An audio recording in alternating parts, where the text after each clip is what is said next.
Welcome back, ladies and gentlemen. This is the Q&A show, Q&A podcast on Inside the Birds platform. I'm your boy, Jason Avant. I'm here with my main man, Quintin Mikell. Say what's up to the people, Q.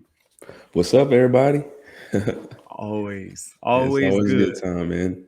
Exciting time right now. It is, right? We finally got some live action. We're able to piece together what the defense was doing. We're able to piece together what the offense is looking to do. Um, our boys play well, Q. Yeah, Really well. I'm excited about it. We're going to better than get into all expected, that. right? Before, let's do some housekeeping. We want to say thanks to all of the fans that's tuning in to our show, everyone that is sending their questions to insidethebirds@gmail.com, hitting us up, Facebook, Instagram, Twitter. We are thankful to Adam Kaplan, Jeff Mosher, Hunter, and everybody that is responsible for this show. So thank you guys, and thank you so very, very much. We're always excited to talk about the season. We love the Eagles. I was been dancing all week. I'm excited about the Birds. I love Jalen Hurts' performance. I love the way the offense performed. I love the way the O-line performed. Love the way the D-line kept the Atlanta Falcons, who can score points, out of the end zone. So I was just excited on so many fronts. There is still some things that we don't know about, but we're going to talk about that right now, right here, right now. Let's get into it, Q. First topic, overall thoughts on Nick Sirianni's offense, right? He mixed in 11, 12. He had some 13 personnel, had some RPOs, had some bubble screens and different things of that nature. Ran the ball pretty well. Hmm. When Yeah, the last time, we had a running back with, 15, 17 carries and, was starting running back, right? yeah, And then the backup had, I believe, 9 carries or so. So like it was a good time. And I enjoyed that thoroughly. And let me make sure I got that right. Yeah, 15 carries for Miles, 9 for Kenneth. And then Jalen ran it a few times. So I was really liking that. Overall, they rushed for about 170 or so, 170, 100, close to 180. So I'm definitely excited about that. Q, tell me your thoughts about Nick Sirianni's offense, his concepts, what you thought. yeah. My initial thoughts is that first of all, I think he's a very good coach. I think the thing that he did the best this game, and I think it's actually starting to kind of come to fruition, is he's going to take what the defense gives you, right? He's going to put the offense together that's not only best suited for the talent that we have, but also he's Mm-hmm. going to take advantage of the downfalls of an opposing defense. And so, that's to me the biggest thing. Like, we're not trying to shoehorn a certain type of offense, a certain type of player. He looks like he's trying to mold this entire offensive scheme around what he has, but also what he's going to be facing each week. So it's really exciting in the sense that each week is going to look like a different offense, right? And so, Mm-hmm. this week you took what the offense, took what the defense gave you, took what the Falcons defense gave you, and then maybe next week it'll look completely different than it did in game one. But again, the first thing that we did was ran the ball well, kept mixing it up, different personnels, different looks, and that really keeps an opposing defense on their heels, and you could definitely see it from the Falcons defense. Yeah. I agree with that. He switched it up. I want to say I want to call it small ball. And Yes, that's what it is, right? Because Jalen didn't throw the ball down the field much at all. And he was able to put the ball in playmakers' hands. yes, And the Eagles blocked on the perimeter surprisingly well. And J Jaw had some blocks out there. Jordan Mailata killed a safety on one of the plays with Jalen Rager. yeah. Um, and just overall, in general, they were able to control the line of scrimmage, so you don't have to do 50 and 60-yard plays. They were pretty efficient on third down, pretty efficient on first down. Uh, the offensive line reestablished the line of scrimmage, and I think that's the easiest way to not easiest way, but it helps the coach, a first year head coach that has all of these schemes, has all of these personnels. The offensive line dominates. We played 2 yards on their line across the line. We Yeah, did that yeah, all game. When we mhm, ran the ball, people were moving backward. So I appreciated that. Yes, there was some 11, there was some 12. There was a few times where Miles and Kenneth Gainwell was in the backfield together. Um, I think that we ran a pro version of a college offense. Yeah. Yeah, right. Especially at the beginning of the game with all the bubble screens. We saw Jalen Rager get a few bubble screens, took one to the house. We saw Quez Watkins at the beginning of the game, early in the game, get 2 first downs off bubble screens. I don't necessarily know how effective that's going to be the entire season, first game. Yes, it's going to be effective, but the speed that we have out there, that makes people afraid. And yes, they're simple plays, but sometimes I think in my mind, okay, the defense is going to get a beat on it, but you got to remember we're faster than them. So Yeah. when you put that into the equation, maybe they continue to be successful. I hope they are. The thing that I Jalen, he was able to run away from the blitz this week. Yes. He stepped up in the pocket a few times, but he was able to run away from the blitz. And I don't think that's going to happen every week. But this first game, there were some things that occurred and happened. I think Sirianni did a great job of putting them in great situations. They played small ball. They took what the defense gave them. DeVonta Smith showed up and got open. Those things are always good. So I'll applaud them for that. Next topic. Thoughts on Jalen Hurts? No turnover, 77% completion, 46% third down, 62 yards rushing. Also, very few throws down the field. We just talked about that, right? He had the fewest air yards of any quarterback in week 1. So what do you think? How do you take his performance, right? 126 quarterback rating.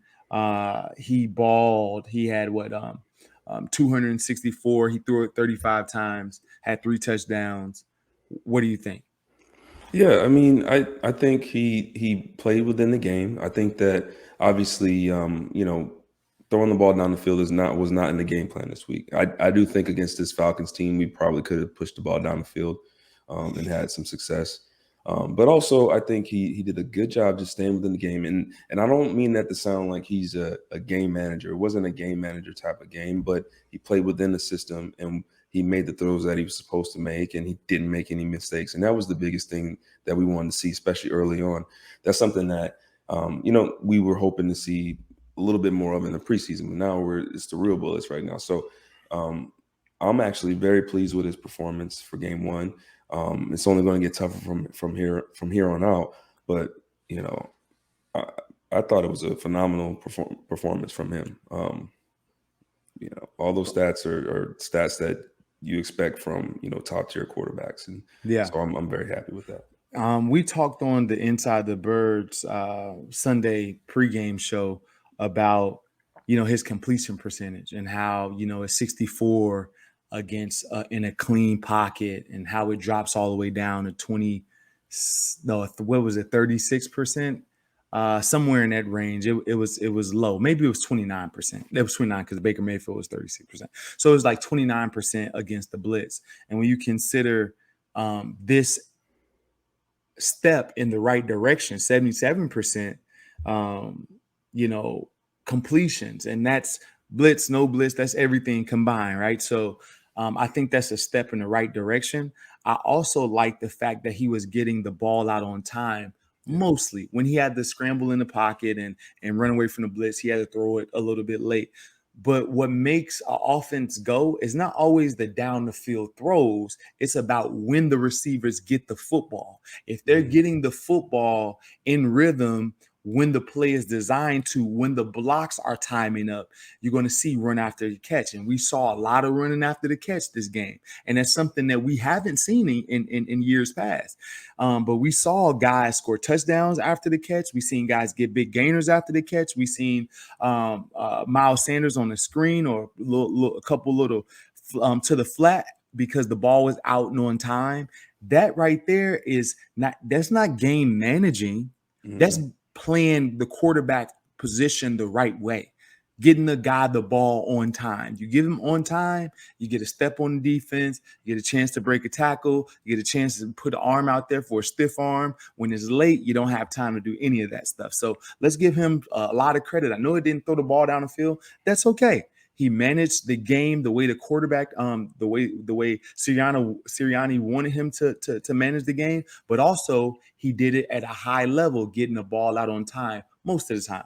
The only time that he didn't get it out on time is when he had to run away from the blitz. And I would love to see him get to the check down a little bit quicker in the middle of the blitz, instead of running away, because eventually they're going to design the blitzes a certain way Yeah. where most of the time when he was scrambling out to the right. The blitz is going to start coming from that side where he has to go left. He scrambled left a few times and got some yards, but that's what's going to start happening, right? So they're going to start.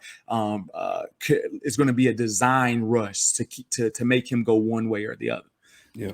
Yeah, so that's going to happen pretty soon. But overall quarterback play, you got a great amount of A, right? Didn't Yeah. turn the ball over, Absolutely. Yeah. 3 touchdowns, 77%, 126 quarterback rating. If it wasn't for Matthew Stafford balling out at the Rams, he probably been offensive player of the week. It's just but he played really well, and this team united the city, gave the city optimism. It was a great thing to see. Many people are Super Bowl like they're going a little bit too far, Yeah. It's too but early. it gave me hope that if they can beat this team coming up, we got a chance to be a division champion. And I think that if they can beat this team coming in here on Sunday. But let's continue to write down our path that we're going through, because there's a lot of good things that we saw, man. And you get kind of excited about it. And one of the things that we were excited about was Jalen Hurts. We talked about it in the offseason. There's a lot of people that said, oh, he's inaccurate. This is this and that's that. Jalen Hurts can throw the football. He had a few throws that got away from him, a few that were behind, one that was short on Zach Ertz. He could have probably gained another 10 yards or so. One was behind DeVonta's Smith on the left side. But you take away 3 throws, the man is still doing well, right? So Mm-hmm. he would have been 30 for 35 rather than 27 for 35 if you take away 3 maybe bad throws that he had all day. That could have been first down. So he threw the ball away. He was smart with the ball. He played really well, like a savvy veteran, and it was great to see. Absolutely. Yeah, And another thing, and you kind of hinted on it too. Another thing that was beautiful to see was this team really looks like they have each other's back. I mean, when they're coming out on pregame and at halftime, they're all dapping each other. It seems like they generally care about each other, and that's something that I don't think this Eagle team since the Super Bowl year really had that kind of togetherness, like yeah, that type of me us against the world type of mentality where we have each other's back. And so that was really really refreshing to see, and see those guys kind of coming together, and hopefully it continues to build throughout the season, because that's, as that's part of the game. That's part of what makes the locker room special, that what makes the team special, makes yeah. everything so much special. I'm glad you said that. You know why? Because the QB1 position changes the entire dynamic of everything. If there's turmoil at that position, if there's a lack of accountability at that position, if there is tension from other positions at that position, it messes up the entire dynamic of the team. And we Yeah. go back from Carson these last couple of years with, the rumors, Alshon Jeffrey, he's not personable, so on and so forth. You go back to Donovan and T.O. and the times of that. You go back to any team with friction, Antonio Brown and Ben Roethlisberger. It's always something.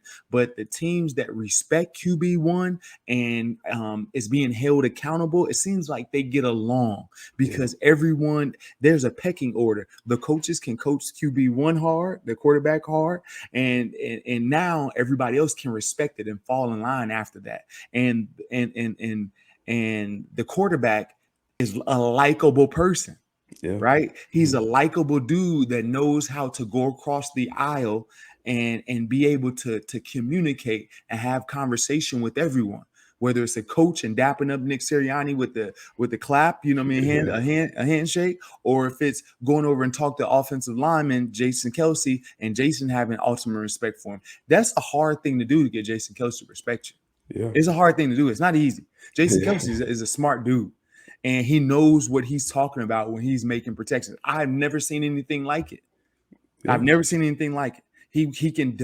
He will get everybody on the offensive line in order, on time, calling out the right protection, and figuring out ways to pick up schemes. Hey, coach, we can't do it like that. We got to run it this way. They got 5-0. We need to send it this way. Like, this is him. And he fights for what he knows. That's awesome. You know, he fights for what he knows. I don't like that one. Let's go to this one. So to get Jason Kelce to respect you, Jalen Hurts is doing the right thing. And I think that they like each other because that position is solid and accountable. So everybody else can just be themselves. That's what I think. Yeah. But they like each other, and you can tell that. Yeah. Beautiful. Yeah. It's a beautiful thing. Thoughts on wide receivers and tight ends, right? So we've seen Jalen Reagor get a touchdown. We've seen DeVonta Smith with the rub route, him and Zach. Great call by Nick Sirianni. Great personnel management, man. Calvin Ridley, same exact play, positive play, would have been a touchdown for the Atlanta Falcons. Doggone runs into our player, gets a call back. You put the savvy veteran in there, the guy that knows how to run these plays. They could have put doggone Quez Watkins out there. They could put Dallas Goedert out there. They could put anybody out there, but they put the savvy veteran out there that knows how to do this, and he gets the play done and without a penalty. So I just think that was great personnel management, knowing your players, putting them in the best situations, and it was a fantastic play just to talk about that. So DeVonta Smith touchdown. We had good blocking on the outside. DeVonta Smith is holding up blocks. A dude that's 100. You know what that reminds me of? Is want to, Q. Yeah. Oh, yeah. want to. And this is like I talked about this the other day, is that this is the product of Alabama. And this is what I love about Alabama. Like, a lot of people hate on them, but they're going to be held accountable. They're not going to say, hey, DeVonta Smith, you're 160 pounds. We don't want you to block. We want you to catch the ball instead and let somebody else block. No, they're not doing that. They're saying, listen, if you're on a team and we require you to block, I don't care if you're 160, get it done. Get it done. Because we got Henry Ruggs in there, and Ruggs can take it to the house. We got Jalen Waddle over there. He can take it to the house. Jerry Jeudy can take it to the house. You better get it done, or somebody else can do this too. All of y'all can do it, and everybody has to block. Now, I see a dude that's 160 pounds soaking wet out there holding blocks up. Nobody getting to the pile. Come on, man. Yeah. That right there is motivation. That right there is football player. I feel my inner David Culley coming on. Right? That right there, man, that's football. That's how we say it. That's football. That's how you do it. That's how you play the game. I can hear him right now. I talked to him this weekend. I was so excited that he won. He called me back. He was so excited. So that's a good thing. Win for Cully, man. Right? Big win. Yeah. So give me your thoughts on receiver play, tight ends, the cohesion there. It's a lot of stuff going on, and it's all good. And I like to see it. I mean, just across the board, and I could say this almost with every position. It just seemed like they were in midseason form in terms of everybody being on the same page, everybody knowing their assignments and knowing where they're supposed to be. And I did not expect that for game one. I expected a little bit more rustiness and a little more, mental errors, mental stuff here and there. But every single receiver was on point. The tight ends were on point. They caught the ball well. Ran great routes. Everybody was blocking for each other. I mean, for game one, this is across the board. This is what you want to see. And to me, I was not expecting. It was a pleasant surprise to see a team that came out just ready to go and firing on all cylinders. And I don't even know what to say. It was just watching it, at least offensively for me personally, just watching it from the outside in. I was just totally impressed across the board with how well coached everyone was and how prepared everyone was. They were prepared. And forgive me, Mr. Nick Sirianni, because I was worried about Jalen Hurts only getting 8 plays, 9 plays, 10 plays in the preseason, right? I was worried about that, but the coach knows best. Yeah. Hey, if you come out and play like that, this weekend, I'm excited. I'm happy, sir. No doubt. Shoot. I got nothing to say. You own it. You got it. So I'm excited about that. And yes, they came out firing, and you know what? They weren't surprised. Right. Yeah. Yeah. They weren't surprised. This is what we do. This is something new. This is something fun. This is who we are. Yeah. You know, so Yeah, and they just needed us to see it. You know, so exactly. there it is. Right. So big money man, 16 million a year, 4 years. Jordan Mailata extension. Oh yeah. Yeah, Woo. 16 million a year. Let me Yeah. hold a couple dollars, man. Yeah, Where 64 Jordan, million. Jordan, send me. $64 million extension, Woo. upward 80 million if he can make a few Pro Bowls. Okay, all right. Yeah, Well it can deserved. happen. Yeah, well Yeah, deserved. Thoughts on his play? It looked like the money motivated him this game. yeah. He out to he's on a mission now. He's about to earn it, right? No, Yeah, he looked very good. You know, very pretty much everything we expected. Very strong, athletic. I mean that block, and I know he's going against a safety or a cornerback or a nickel back, but a lot of people don't realize how difficult that block is for a hard, lineman. I mean, because you're coming full speed, and a lot of times those DBs they can see you coming, kind of juke you, but he timed it up perfectly. And perfect. Yeah, he RIP was to my trying to guy, avoid. he got destroyed. Like that's one of them in tape.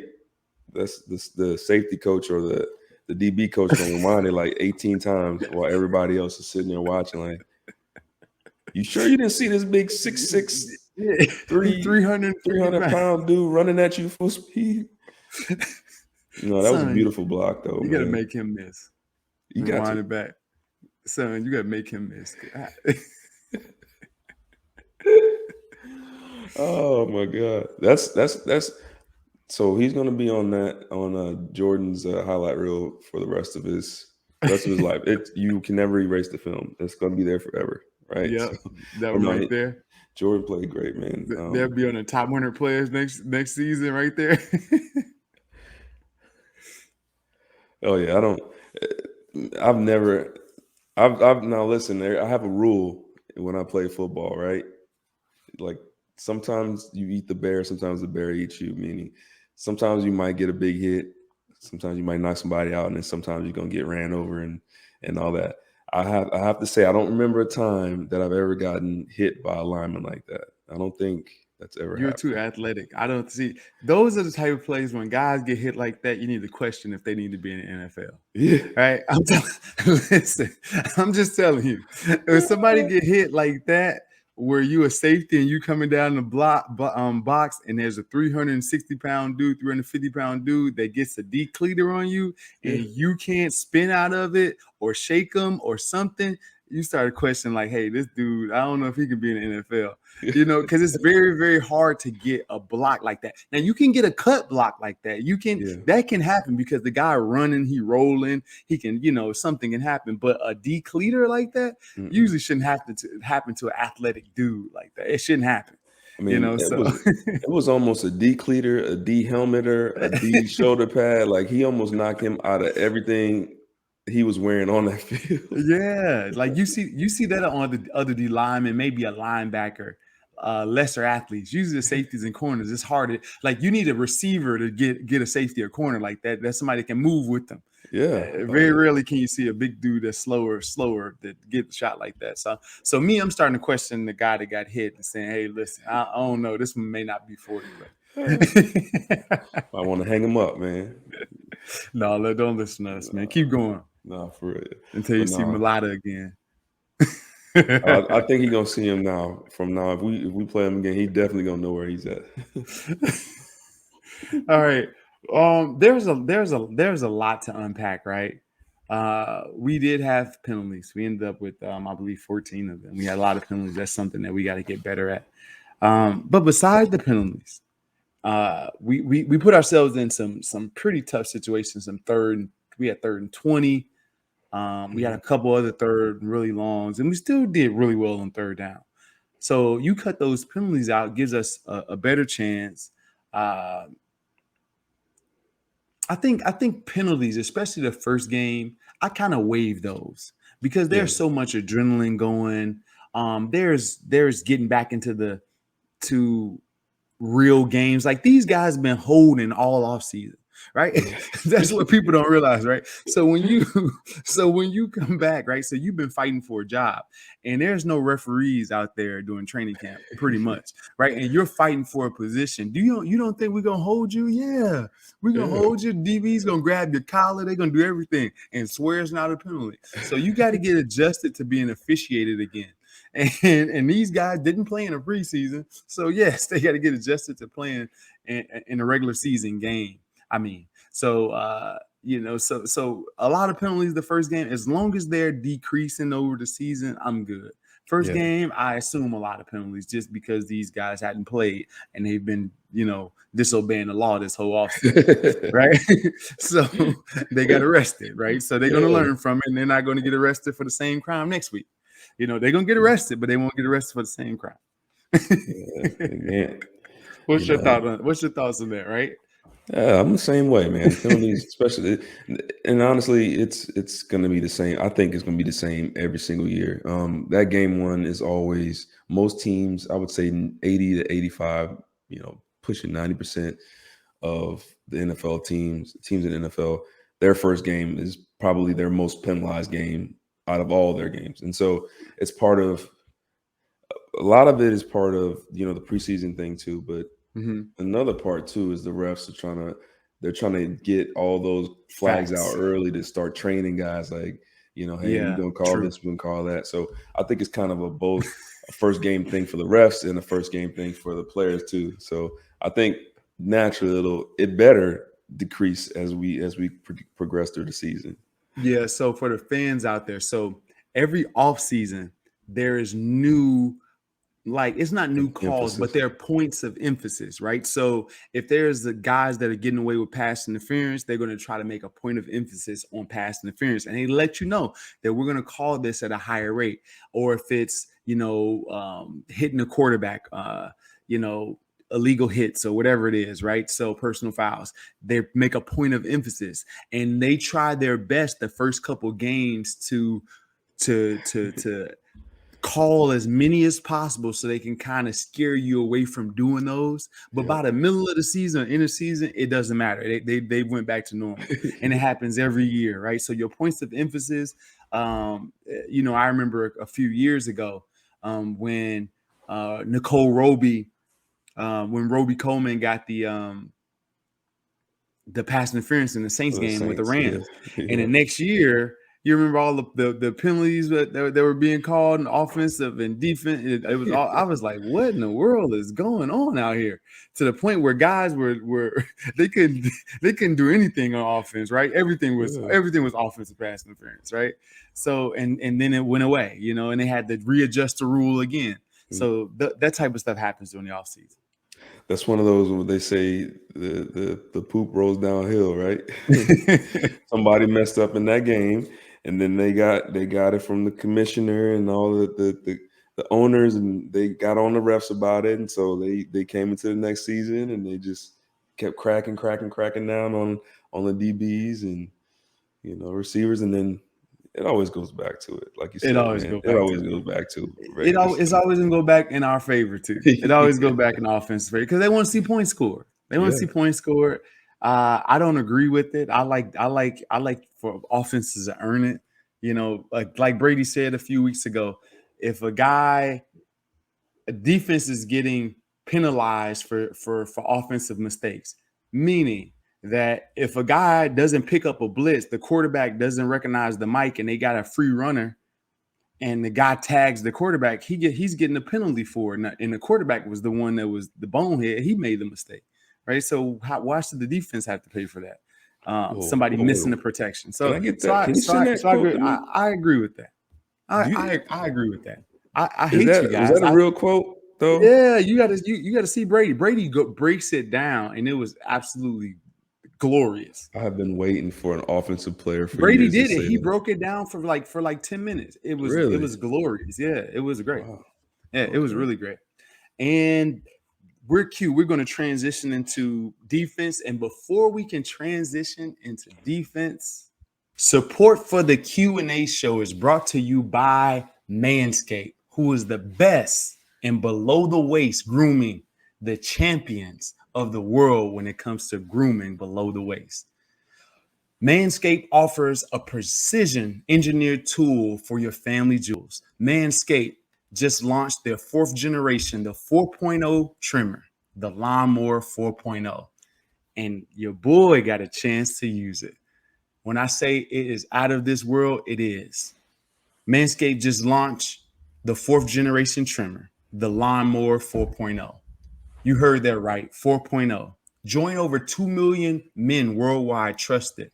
Manscaped, engineered with the ultimate growing and body trimmer focusing on intelligent functionality and incredible, comfortable grooming experience. Their fourth generation trimmer features a cutting edge ceramic blade to reduce grooming accidents thanks to their advanced skincare technology. I now feel confident shaving my boys. This upgraded trimmer includes multi-function on and off switch that can engage a travel lock. The Lawnmower 4.0 even allows you to customize your trim through additional guard lengths with sizes 1 through 4. Men, if you've been shaving with the same nut trimmer on your face, you've been doing it wrong. We don't want to shave with the same nut trimmer on our face. Let's not do that. It's time to get your own ball and hair body trimmer with Manscaped to make me time the best time and enhance your confidence with some nice smooth boys. Get 20% off and free shipping with the code QA at manscaped.com. Your balls will thank you. Get 20% off and free shipping with the code QA at manscaped.com. That's 20% off with free shipping at manscaped.com and use code QA. Unlock your confidence and always use the right tools for the job with Manscaped. And we are back. Q, let's get right into your side of the ball. Defense balled out. Yeah. And let's talk about that. Overall, what's your overall take on the defense, allowing 6 points? And when you think about it, it was really good because they, stopped them in the red zone. And their first few drives, the 6 points was already there. But for majority of the game, they didn't score again. What stood out on defense? Yeah, the thing that stood out to me the most was they didn't really have to do much. I mean, they play. I went into the game saying we had the blitz. We had the blitz a little bit. We had to, come after Matt Ryan. I think I said at least 9 blitzes, and I was wrong on that. We didn't. I don't think we blitzed hardly at all. But what stood out for me the most was that they played disciplined football. They played in the zone too deep, and they let the game come to them as a defense. And eventually, it worked. It whittled the Falcons' offense down. They took away the big plays, and they handled Ridley, and they handled Mike, the running back, Davis, Mike Davis, and really they took away Matt Ryan's only options, and it made for a long day for Matt Ryan. So I'm actually really impressed with the way this defense played together. I'm impressed with the discipline that they had. I still do think that moving forward that they need to open it up a little bit more. But for the first game, I was pretty well impressed. Everybody was in their spots. They tackled well. They got off the ball. Defensive line, once they took the game over towards the end of the game, and it was pretty much it. It was it after that. So, I think they did what they needed to do to win the game. I thought it was good. Yeah. So here's my thing. So I agree with you. They did what they needed to do to win the game. The one thing that I didn't see from them is not much man coverage. I think they were over 70% when it came to, zone coverage. And usually zone coverage for the elite quarterbacks is easy to pick through. But when you start to add the defensive line element of it, of guys beating one-on-one blocks and getting pressure on the quarterback, but I do think that them playing so much zone in the preseason may have helped them some type of way, because it seemed like they were able to get their hands near the ball. There was always defenders near throws, right? Very rarely was there just a wide open guy, a few times, but there was guys always in the vicinity, and they were playing fast because maybe they were playing the defenses so much that now they know where the weaknesses are.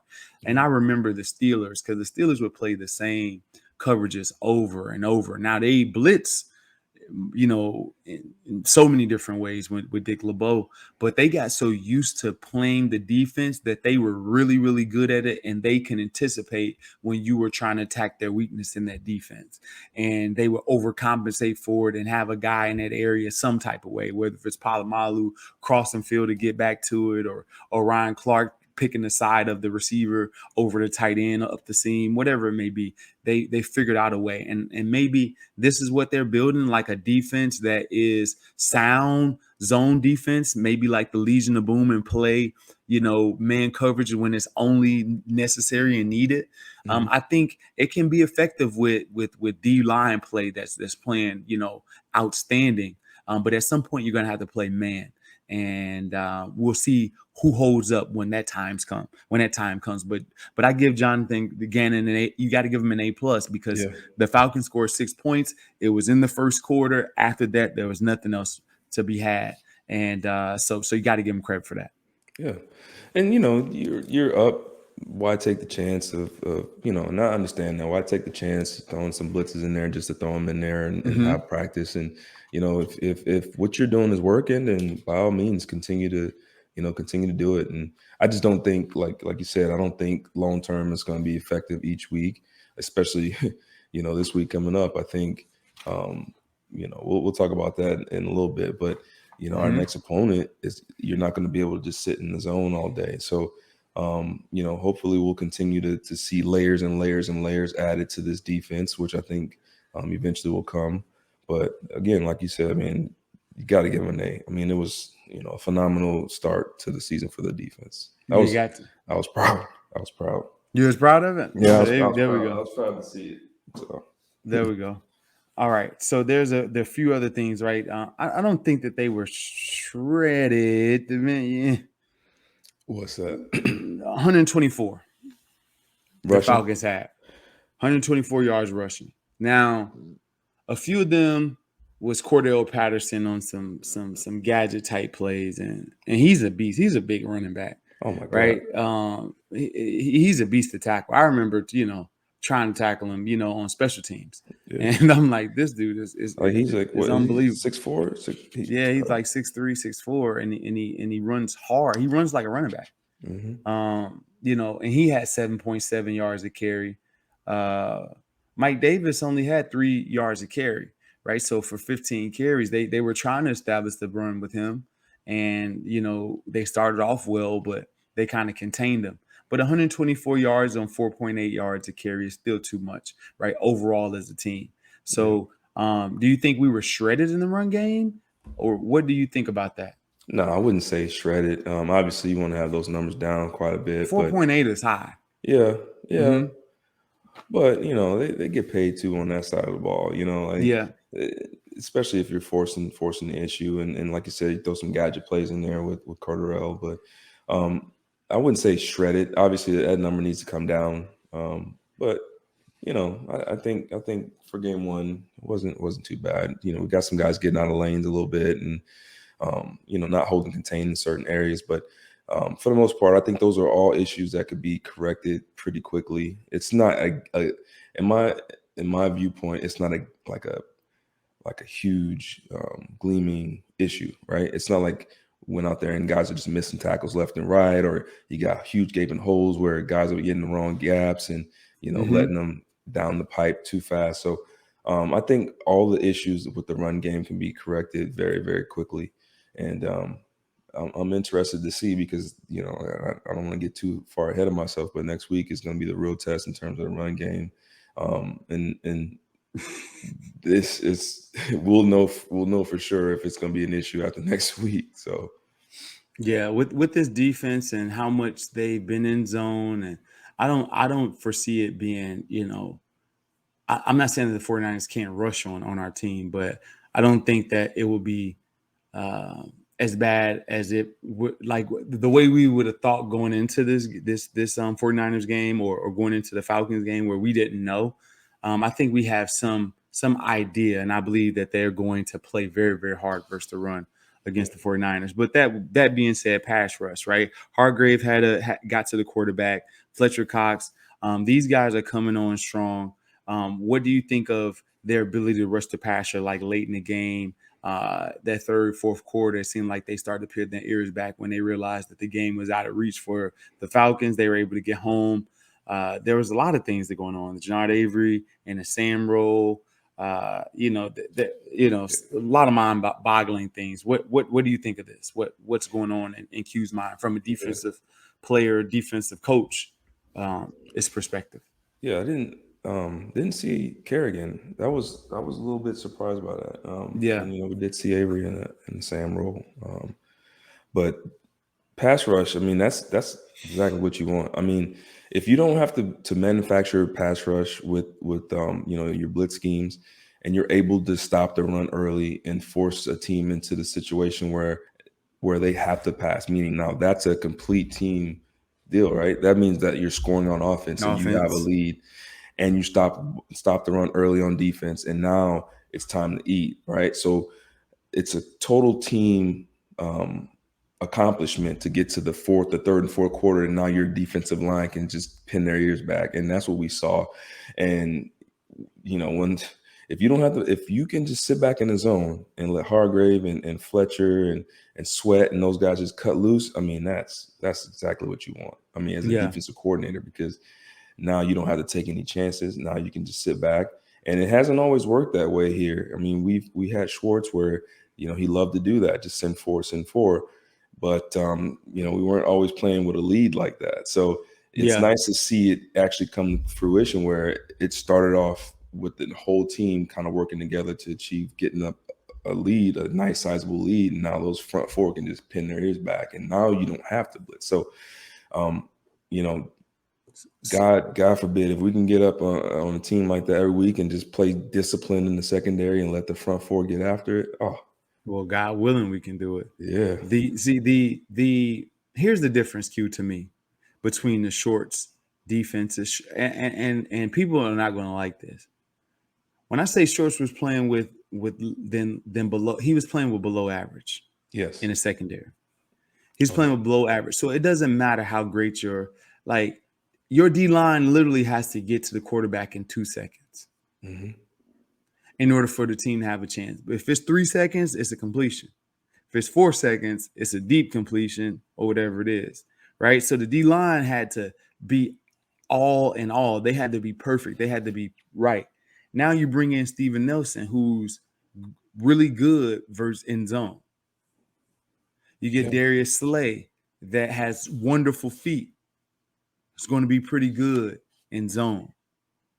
So now you got guys on the outside. Though it's the zone defense, they're a little bit tighter to defenders and making throwing lanes a little bit harder, which still buys a little bit of time for the D line, which is something that Schwartz did not have. Mm-hmm. When Yeah. Schwartz was here, they were playing Jalen. What's Jalen's last Jalen. name? I can't. Um, Mills, Jalen Mills. Mills, Darby.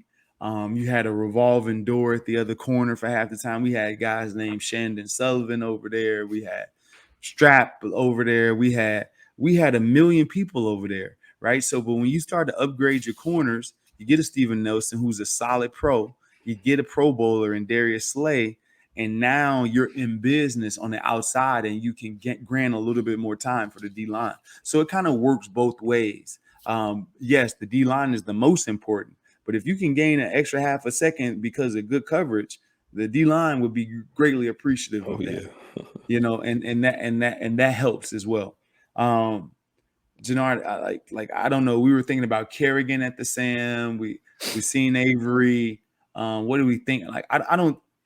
I think the Sam in particular, uh, it's situational. You're going to need the Sam in a game like the Falcons that they may come out and establish to run. You're definitely going to need him versus the 49ers with 2 tight ends and a fullback and things of that nature. You're going to need him. But there are some games where he may not even play, Yeah. right? Yeah. There's going to be some games where there's 11 personnel only team Mm-hmm. and you don't want him in the game. You're going to need Alex Singleton on the game the entire time. And you're going to need, the Mike and Alex Singleton, that, whoever that is, right? So what do you think? You think it's something that's meant for Jannard Avery? Because I view him as a defensive end.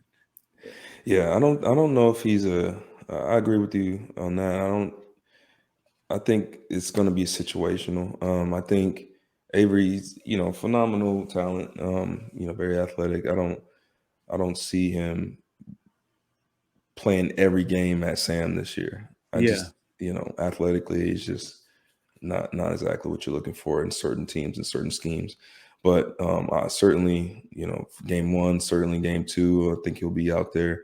yeah, And again, I think, as we've said before, the biggest question mark with this entire defense is the middle of the field, the linebacker. And I still think that they're still trying to figure everything out yeah, in the middle. I think, could the answer be a revolving door at Sam, and they're just moving guys around and trying to find the best combo each week, and that could be the case. Obviously, long term, that's not going to be the right answer going down the line, but maybe for the first few games, we're trying to give it a go and see who's where. But I think for game one, I think Avery did he did a good job there. But we let got me to let find a me long term answer there. I'm gonna tell you this. If I'm an offensive coordinator and I see that, I am going to try to make him be on the field as much as I can, Yep. especially in passing situations. So I know if I can get into 12 personnel or if I can get in 13 or something like that, and I can get Avery at the Sam, and I'm forcing him with their defense, a cover two, cover four, especially a cover four, which they play a lot of. And I'm Yep. going to force him to go and cover that curl flat area. And I'm going to run a wheel route where he has to carry me. And you Yep. don't want that. Right. So, but that's what I'm thinking of in my mind right now. I'm just like, okay, you want this 250-pound dude out here trying to cover a running back or tight end in the flat. When I make him go up in that flat, he's not going to be able to run with them. Right. So that's what I'm thinking right now at this moment, at this point. I'm like, that right there is a liability problem at some point, and it's going to Yeah. bite us in the butt. We keep playing around with it. Oh yeah. And we're gonna see, Yeah. we're gonna see that sooner rather than later too, because it Yeah, don't take and long in it this don't, it in don't this take long. league. He's in the curl. He's in the curl area. Huh? Oh, okay, Okay. all right. Let me Watch this.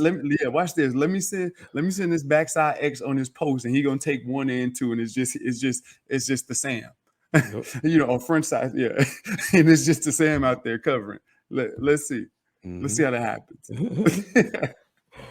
Let's see what they do. Nah. We'll see. We'll see it. Um, and I'm excited though. We thought Gannon was Mr. Vanilla. He did show Hmm. a few wrinkles. Better players being vanilla was good enough, right? Yeah. So Yeah. so he had the backups being vanilla. That wasn't a recipe at all, a good recipe at all. Now you got the starters being vanilla, and they're savvy and they know what they're doing. The guys were playing fast, and they were bending but not breaking. They got to the red zone a few times and they held up. I'm okay with that. I like the goal is not to score points. You can't win games scoring three.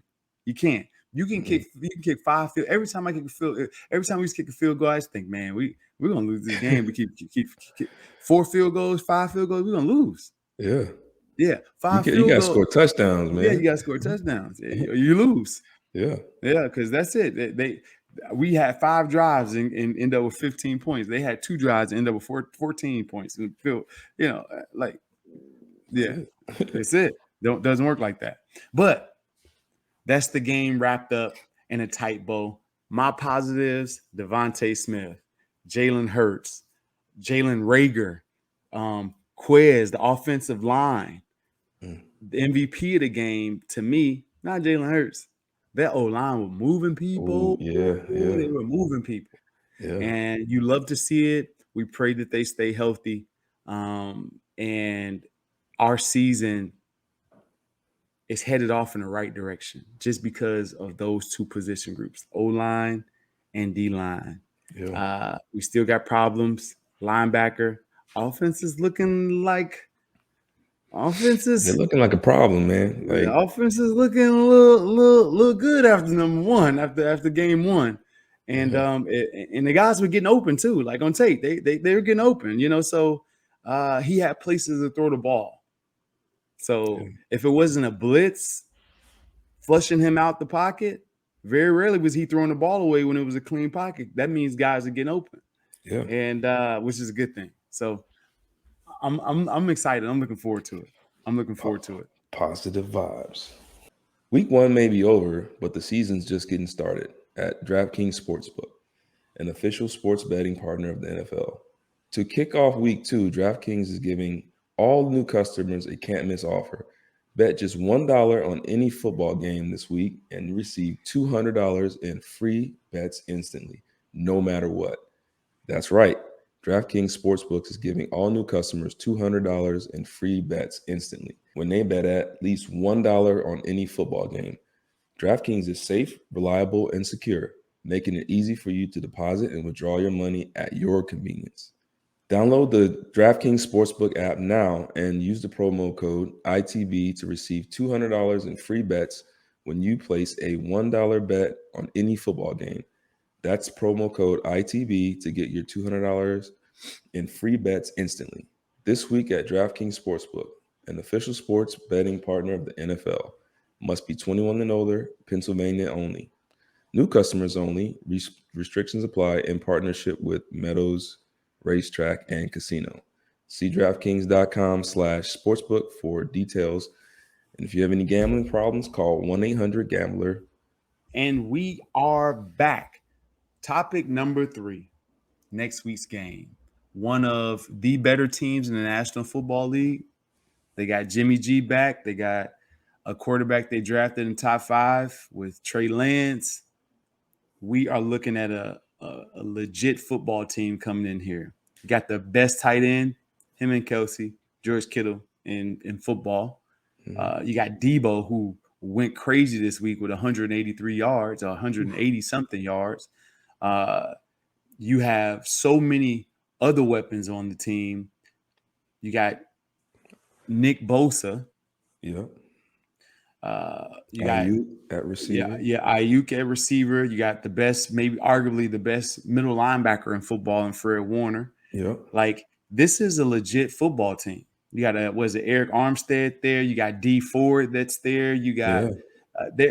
they have some players. Jaqueski That Tart, safety. Yeah, Tart safety. They have some players, and I think this team will be in contention for the playoffs, and if not the Super Bowl at some point. They were there a few years ago. A lot of injuries last year. I think that they're going to try to make that run again this year. So with that being said, if our team can come out and play like they did against the Falcons and keep them off balance and play fast and protect the football, this is when we start to talk about realistic goals for the season. We can beat anybody if we can beat the 49ers coming here earlier in the season this upcoming week. And that's the way that the team must approach it. This is the game that means the most. Everybody thinks last week was just a fluke. They jumping on a bandwagon. Nobody believed in us but us. This is that whole speech right now this week, Nick Sirianni. That's the speech right there. Yep. You reading your press clippings. You got a Super Bowl contender coming home, and they saying that this past week was just a fluke, right? You got to get them riled up. This is the Got week to, for man. that, right? Oh So yeah. This let's is look forward to that matchup, right? So how can we stop their run game, right? We know like Shanahan, the zone scheme, the fullback, the misdirection. Who has it? Does the quarterback have it? Does the tight end have it? Does the running back have it? Like, it's so complex, their running game, and it feeds so well off the play action. They get more play action down the field throws because they can run the ball in so many different ways. How are we going to stop this run game? yeah.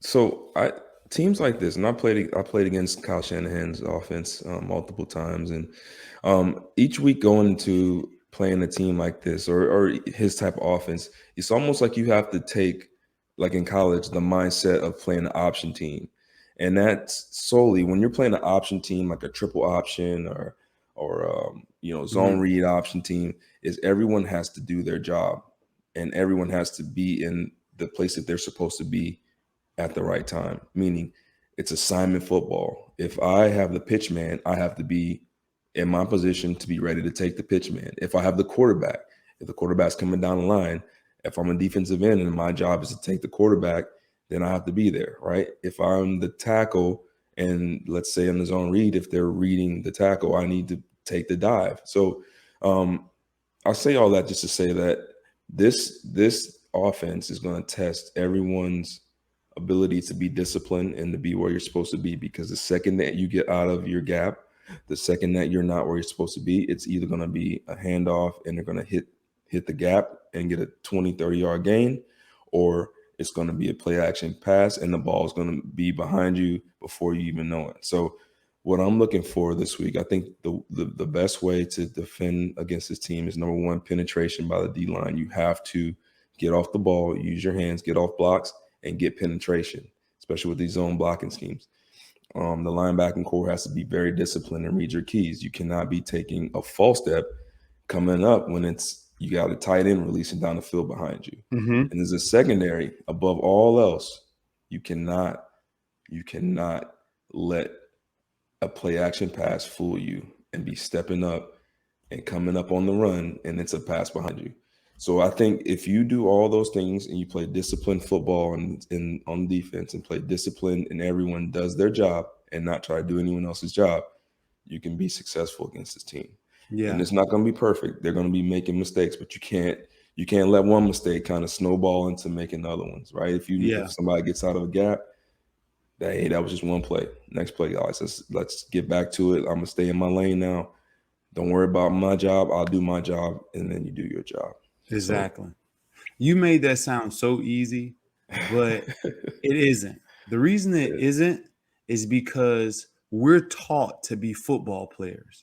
And when you're taught to be football players, that means that you allow your instincts to take over at times and make smart football decisions. When it comes to playing teams like the 49ers, your instincts lie to you at times. Yeah. And that's why Q is saying that you have to be disciplined and do your job and don't allow your instincts to take you off of your assignment and your job. It's like a Kobe pump fake, right? I know that Kobe's going to spin through the lane and he's going to pump fake and he's going to make it look so real. And I have to be disciplined enough to stay down and not go for the pump fake. Everyone tries it, but 90% of it fail because it looks so real. And my instincts tell me that I'm a block Kobe shot. No, you're not going to block it. You're going to look like a fool, and he's going to step back the other way and shoot it over you or draw a foul and get to the free throw line. And it happens like that all the time. And this offense is the same exact thing. You allow your instincts to take over, and you allow that football player that I'm going to make this play. No, you're not, because you trying to tackle the quarterback when you had the pitch man. It don't work like that. So I think this is a hard game because it makes you go against your nature at times.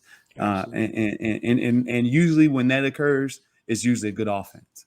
Mm-hmm. So I'm looking forward to it. The defense is going to have the most, going to have the hardest. No, Bosa, Jordan Mailata. Oh man, yeah.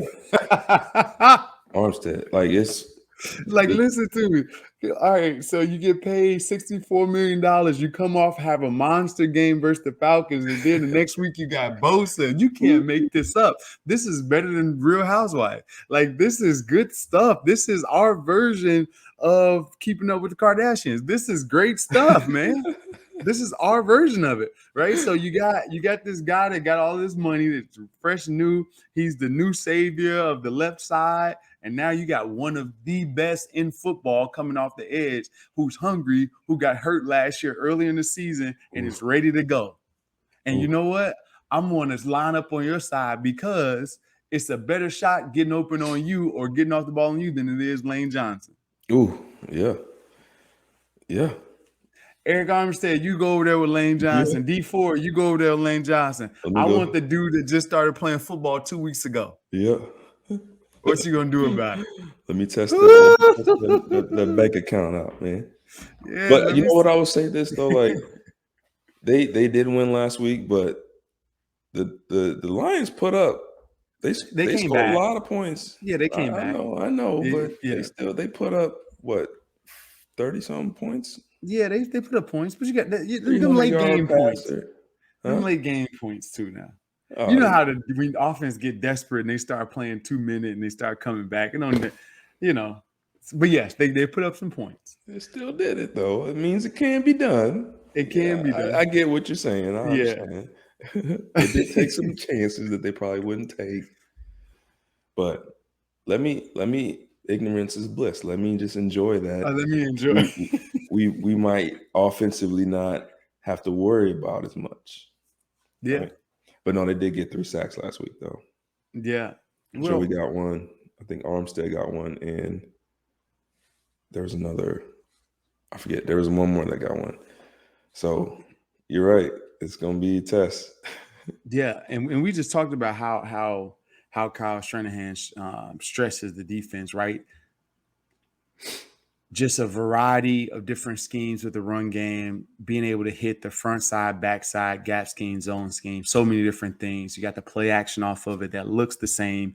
Your tight end blocks as well as anybody that's ever played the position, and he Mhm. runs faster just about than everybody that played the position besides Vernon Davis. Like there is like so many different when you have a guy like Kittle that's excellent at everything. It just makes you so diverse up Mhm. front. Offensive line plays well. You got the mind of Shanahan. It brings so much. Last year, here's the numbers: defending George Kittle, caught 15 passes on 15 targets. Mm. That was the Eagles. Versus Eagles last year. Ooh, I was sitting there ooh, watching it. We couldn't do nothing for him. ooh, We can't do nothing with him. Like a problem, like beasting us. Little kids, give me your lunch money. I'm ooh. Debo. Give me your chain. Tuck it in. I'll beat your daddy up too. That's what he was doing to us last year. Damn. Yeah. Don't tell me that. Yeah. That's what he was doing to us last year. And I knew he had a good game, but I know 15 for 15. yeah. Ooh, Yeah. That's like one of that's a game. yeah. That's a game. I've never had a game like that. That's ooh. Maybe high school. No, my quarterback was inaccurate. So no. Yeah. So Damn. Well, yeah. So, we can only go up from there, right? Let's go. yeah, you only can do better. The good great saying right there. 12, 15 sounds pretty good. So now tell me, let's talk a little bit more about their secondary though. Like I Okay. know, you know, I know a few of the guys. Like Yeah. I've known Tart for a while. You know, kind of a still Young young player. safety, athletic guy, but Yeah. still kind of coming into his own.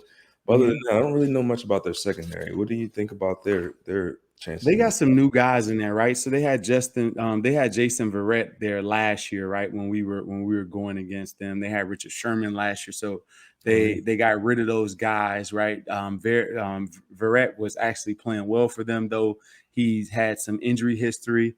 Mhm. You know, they have some new guys that I don't know much about. I know Emmanuel Mosley from being there last year. He was a good player, but nothing to write home about. He wasn't good as Verrett. He wasn't good as Richard Sherman.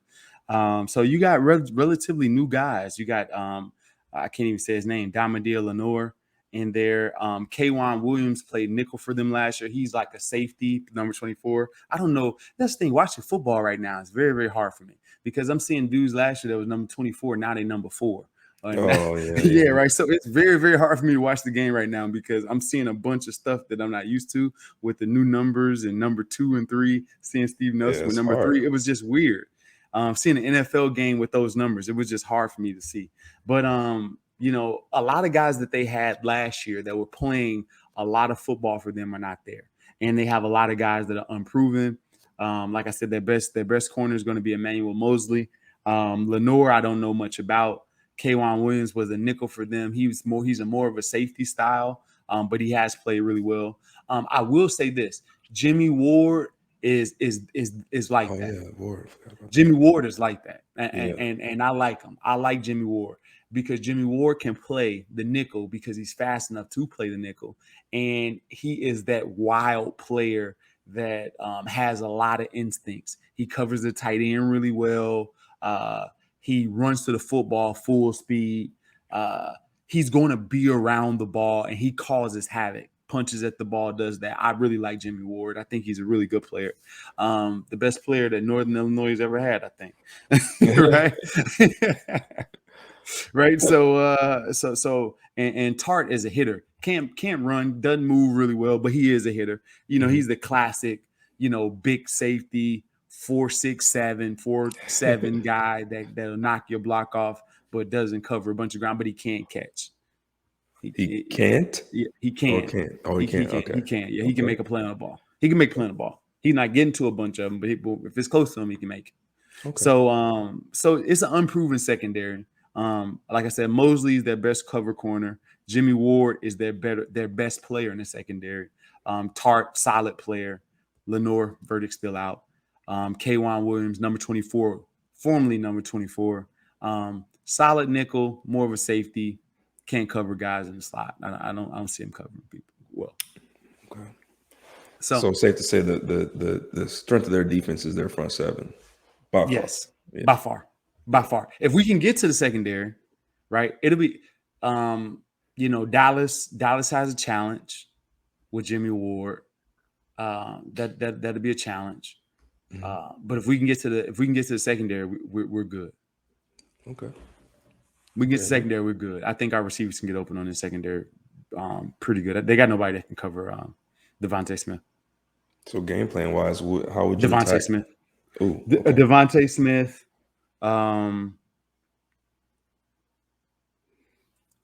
We talking 10 personnel? No. So here's the thing. This is what I want to see. On first and second down last year, Jimmy Ward would come down and play coming down and play, from safety and base, play a receiver if they were in 11.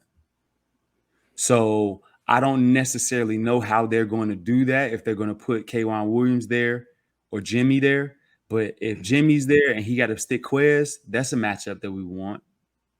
Okay. Right? Yeah. Even though Jimmy's fast and all that stuff, he's still a safety. He can't run before 3.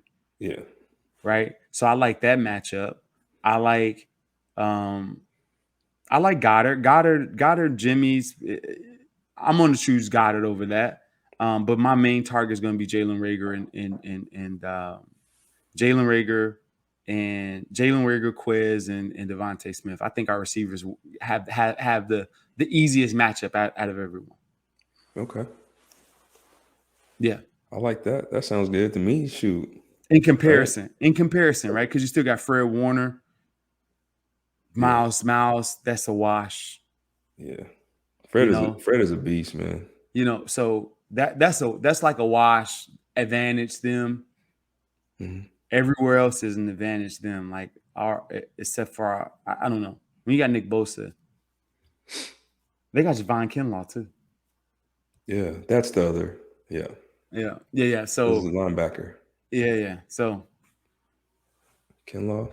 No, Kinlaw is defensive tackle. Linebackers Fred Warner, Dre Greenlaw, Aziz Al-Shir. Yeah, I don't know him.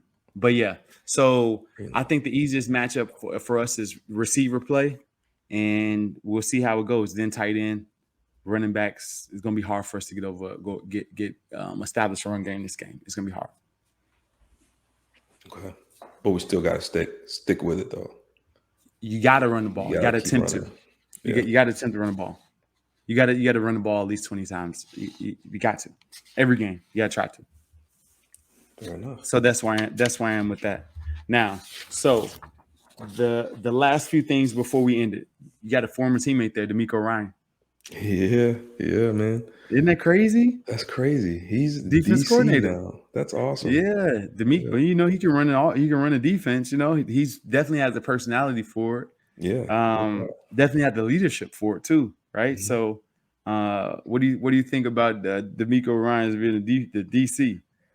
Man, he ain't gonna have them boys fired up. I know that much. And I'm assuming that he's in that that cover 3 Legion of Boom type system, right? Correct. Yeah, cover. Yep, same thing. Same, The same, same. Cover under three, the lone corners, looking at how the you say his name? quarterback. Sela, Sailor, yeah, Sela, yeah. From I can't say his name, but the coach for the the Jets Jets. head coach, Hmm.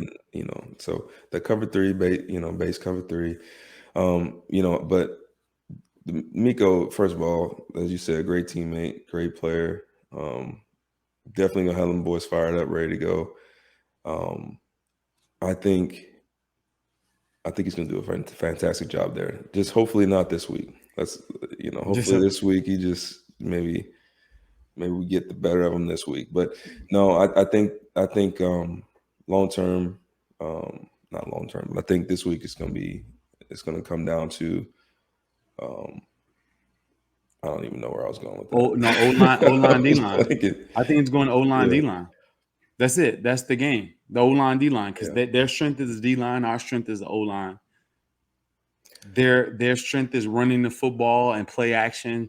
Our strength is D line. So whoever can control those two position groups is the winner, and it's as simple as that. And this is as good of a heavyweight matchup as we can get. This is like a stellar Pacquiao Mayweather type fight. This is what this is, right? You got yeah. one of the better D lines in football and one of the better offensive lines in football. They're here at the Mhm. link, and we're going to see who's going to establish dominance. Is Jordan Mailata going to make himself a household name this week? If he goes out and puts those hands on Nick Bosa this week, That's and Nick is lining up over him 70% of the time, 80% of the time, and he's handling his own, we're mhm. going to be talking about he can make the Pro Bowl off this game. I agree. Yeah, if he does well. This Yeah. is those games, right? When you have a guy that is a premier pass rusher like this, and everyone knows him, everyone knows what he's made of, and you can put those hands on him when he's trying to expose you. Mm. Yeah. And still early in your career. I mean, shoot. Confidence. Yeah.